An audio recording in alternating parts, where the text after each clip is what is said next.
Hello mga my loves! Another day, another reaction video ang ating gagawin para sa ating channel na walang iba kung hindi ang Ako si RD. Sa pagkakataong ito, ito ang unang beses na tayo ay magbibigay ng reaction para sa ating Nations Girl Group. Ito ay walang iba kung hindi ang BINI. So paano sila nagsimula, saan sila nagsimula, at sino-sino ang parte ng Nations Girl Group na ito? Atin silang kilalanin. Nabuo ang grupo noong 2019 na kung saan nagsagawa ang ABS-CBN ng Star Hunt Academy for Girls. At doon nga ay nabuo ang tinatawag na Sha Girls. So before 2019, ang BINI ay kilala sa pangalang Sha Girls. At ang BINI ay kinatatampukan at kabilang sa grupo ng BINI ay walang iba kung hindi si Maloy, si Aya, si Colette, si Gwen, si Stacy, si Mika, si Joanna, at si Sheena.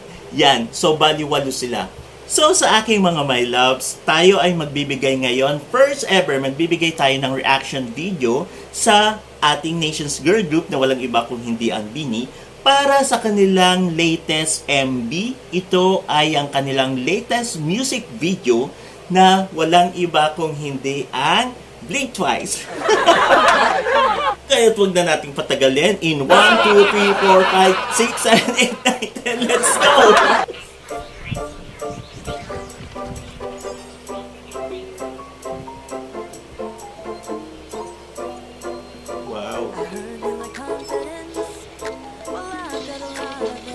As we can see sa kanilang music video, yung color grading at talagang pang-girl talaga. Yung concept itself, makabago. Kaya alam ko na magiging patok ito sa kanilang mga blooms out there, even sa kanilang mga fans internationally. So ituloy natin. So baby, it's common sense. Just don't be anonymous. I heard that you've been busy, yeah, I heard it through the grapevine. Trying my best not to step up on your landmine. Let's have some fun with it. Cause you know.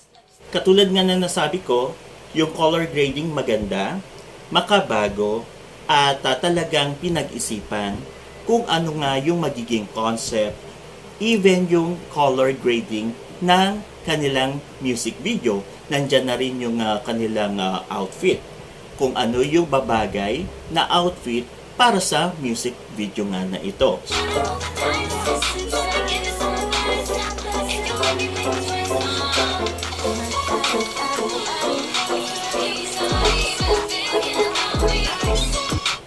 Bumubuo ang isang group ng kanilang music video.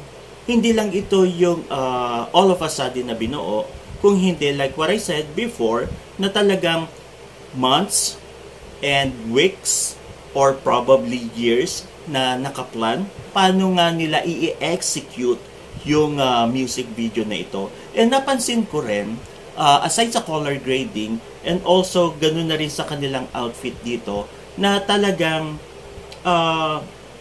it based sa kanilang personality. BS-CBN, as we all know, meron silang mala Hollywood na studio na meron dyan sa Bulacan. So probably, ginamit nila yung isa sa mga studio na yon kasi nga para i-execute itong bagong music video nga ng ating Nations Girl Group na walang iba kung hindi BINI.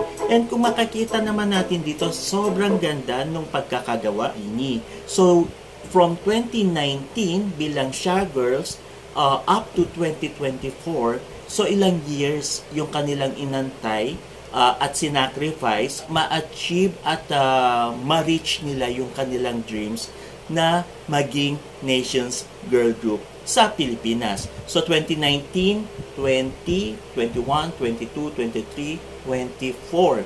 So kung 2024 nag-bloom ang BINI because of the hit song Pantropico, it takes 5 years. So nag-antay sila ng 5 years. That time on, wala na.